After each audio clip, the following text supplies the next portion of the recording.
Here is my electric motorcycle. It's a Super Soco TC. It cost me about £3,000 when I got it, and I've had it for about a year now. And seeing as the UK is currently in a forced lockdown, I can't really do much else, so I thought I'd do a quick review of it. So I'll start with the good bits. Firstly, it's really easy to use. This is to lock it and unlock it. It's just a small fob, you don't have any keys for it. Then you just press the button, and on it comes. If you put your key in the side here, you can unlock what is effectively a glove compartment, quite literally in this case. So you've got this section here where you can put your gloves or anything else you can fit in there, and then underneath you have your battery and a slot for a second battery. But you could just put other stuff in here, which I have done before, like a bike lock. Charging the bike is really easy. You just pull this little rubber cap off here, put in your charging cable, and then plug it into the wall at the other end. And that's it. Now this next point you could see as either a good point or a bad point. For me, I'd say it's a good point, really. But it is very light. So if you were near a curb and you need to just bump it up or move it around the garage or something, it's very easy to do so. Also means it's quite easy to handle as well, because it barely weighs anything.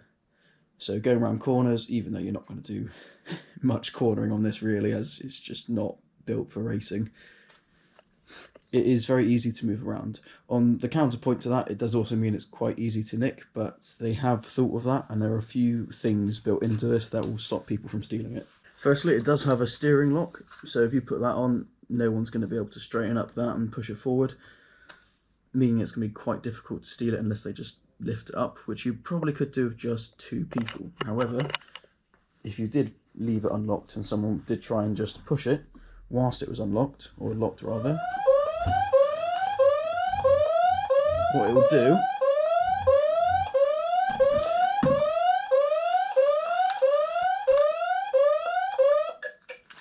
is sound the alarm, and it will also reverse or go forward depending on which direction they're trying to push it.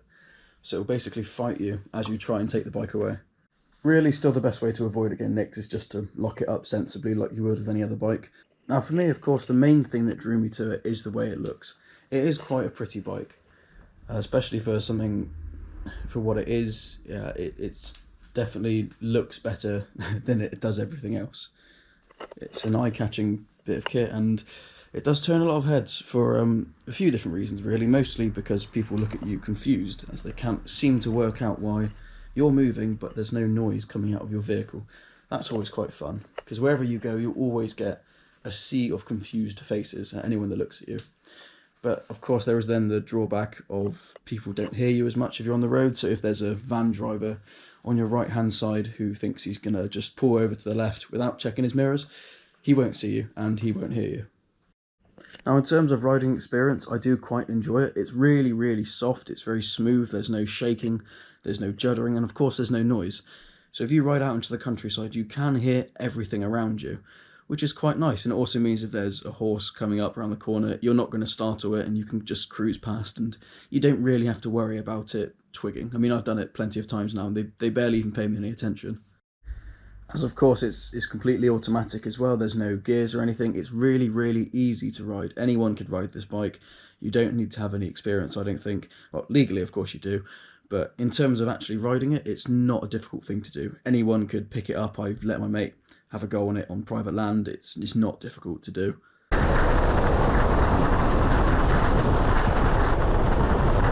Now firstly, power. It hasn't got any. It is really, really weak. There is a motor inside of that wheel there, and it just doesn't have much in it. Also, range, you're not really looking at much more than going at a decent speed on a, say, a country road. I don't think you'll be able to get more than 20 or 30 miles out of it, really. I used to go to Bath and back for work, and as convenient as it was to park up, because of course you don't pay for parking, when I got back from the journey, it was about 10% left on the charge. Now let's talk about range. This bike's got a display here that will tell you how much of the charge you have left, and assumedly how much range you have left as well. I have not found that to be very accurate in the past, and if I change the switch here to, say, from eco mode to sport, it will then go down dramatically. So 35 miles range I'd say really, if you that's on a flat, that's probably right. But if you start going up hills, that's probably going to come down to 25 to 30, I think. And also with mine, maybe it's just a faulty one that I've got, but this thing here, where it tells you you've got a 95% charge, well, at the moment that's just not working. If I drive this out for a bit, it will just go down to 0. And it doesn't mean that I've got no charge at all, it just means that for some reason it can no longer read it. So what's happening there is I will be driving out and guessing how much charge I've got left. Now luckily I kind of know the routes I'm doing, and I've had this bike for a year, so I know how far out I can go and still make it back. But if you got this bike new, you just wouldn't know. Maybe that's just a thing you get when it gets older, but either way, it's not really acceptable that that stops working. When you buy this bike, or when you go to buy this bike, they will tell you it's the economical choice. There's virtually no running costs as it's so cheap to fuel up. Now it's true that it barely costs anything to charge it. However, that doesn't include the service fees, and that doesn't include the brake pads. And let me tell you what I mean there.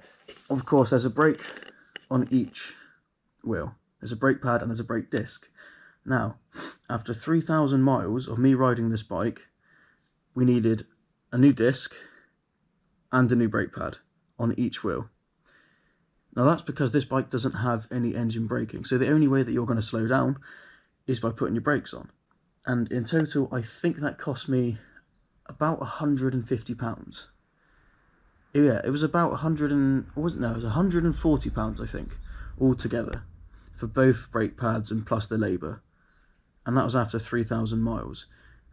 And if you think about how much it will cost you in fuel if you just had, say, a normal 125, it's about the same. So all the money that you've saved on not putting fuel into it, you've just spent on new brake pads, which really you don't think should be wearing that much. And during the period of having this bike, I've had to take it in for 2 services so far. The first service, when you first get it, is after, I think, 500 miles or 1,000 miles. It's a very small interval of distance, and then it sort of increases as you go along. But it was about £90, and I had to service it again recently as it hit 3,000 miles to keep the warranty in. And again, that was £90. So that's 180 quid plus 140 for the new brake pads. And already it's not very economical. In fact, I would probably be saving more money if I just had a 125 petrol bike second hand. And it would probably last longer as well, which is something else I want to get onto. So this bike is what I use for short distance travel. I've obviously wouldn't do it for long distance because it simply can't do it. But I have got this, and as you might have seen in my channel so far, I also have my camper van. So I need this to get me around. If I'm working, I need this to get me to work. And one day I got on this bike to go somewhere, and it just wouldn't start. I had no idea what happened. I opened it up, I turned it off on the isolating switch here that just cuts all the power. I turned that off, I turned it back on again, did tons of different things, called at the garage, they said they had no idea what's going on with it. And then I took it to them, and it took them about a week, I think, or so, or maybe I think it was 2 weeks or so, to then get the part in and replace it. So basically what happened is the alarm unit within the bike was faulty. I don't know why it was faulty, why this happened. I've got a suspicion that it can't cope with the cold very well. A bit like if you have a smartphone with this kind of cheap battery. If you take it out from a nightclub into the freezing cold, sometimes they'll just cut and it'll go completely dead and you'll have to recharge it. Or sometimes, in case of one of my phones, it just won't work again. I've got a feeling that might be what's happening with some of the bits inside here. So the alarm unit had to be replaced. They had to get a new one in. Luckily it was under warranty, so I didn't have to pay for it. I don't know how much that would have cost otherwise, but that's only after 3,000 miles. So after 3,000 miles, it's just straight stopped working. And that's not the only problem I've had with it as well, just technically. Sometimes with this bike you'll find, if you're throttling along and you're not doing a full turn on it, you're just doing sort of a half turn, because you don't need to go that fast at the time. Sometimes it will just go from, what we'll say, drive mode to park mode. Not only is it a bit of an inconvenience and a bit of a pain, it's also quite dangerous, because it's done it to me before on hills, and you just can't have that. When you've got queues of cars behind you, frustrated drivers, you you being a lot more frustrated than them because you can't move and your bike starts rolling backwards. I then had to get off the bike, push it onto the pavement, and then fiddle with it a bit to get it going again. And it's done this multiple times. I've been told it was a software update it needed, and then they said that it didn't need a software update, that it was up to date. So I don't know what's happening there. But point being, these are two very big things that have already told me that this bike's not going to have a very long life. And like with a lot of electric things and economical things, they only really pay off if they last a long time. I bought this bike thinking it will last me years and years, and I'll never have to pay a penny for service fees. I'll never have to pay a penny for the chain coming off or something going wrong with the engine because it hasn't got one, it's just got a motor.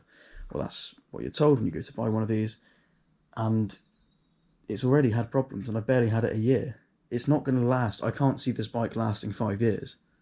Whereas if I had a petrol bike, not only would I not really care if it didn't last 5 years because it would be a lot cheaper, I'd just buy another one. There's a bigger market for it being repaired as well. You can take it to any garage, whereas at the moment if you buy one of these, you pretty much, in my case, I just have to take it back to the dealer, and that's the only place that can service it. And I don't like not being able to choose where I have it serviced as well. As if it was a petrol bike, I do know people, I have connections in the family, that I'd rather take them to a garage that we know because obviously the prices are better and you know you're not getting ripped off. Without this bike having the power of a 125, not being able to get to say 70 miles an hour, no one can hear you on the road, which to me is kind of a con and a pro, depends on what you like doing. It doesn't add up. It doesn't save enough money to make up for what it is. It is not worth the purchase at the moment, unfortunately, which is a big shame because if this bike did what it says on the tin, it would be perfect for me. It gets you to work and it doesn't cost anything. Too good to be true, it would seem. And I don't want this to sound like I don't like this bike. I actually do really like riding this bike and using it. But the problem is I can't hold on to a vehicle that doesn't do what it's supposed to and that's going to, in the long run, cost me too much money. It just doesn't make sense. It's not feasible to keep this bike, even as much as I want to. It just doesn't make any sense. Not to mention, if I had, say, even if it was just a 125 or even a bigger bike, as this bike cost 3 grand, for the same amount of money I could probably get something quite substantial and quite nice. I'd be able to get a bike that could take me on the motorway, that could take me up the A roads, which you can't do on this. It's just not safe to do. It's a city crawler really, more than anything else, and you could just go a lot further with it. Also, a funny thing about this bike is it comes with these. That's a passenger footrests. I will be very impressed if anyone can get a passenger on this and still manage to go above 20 miles an hour. So in summary, the Super Soco TC, on paper, and if it did what it says on the tin, it would be a really good bike, but it doesn't.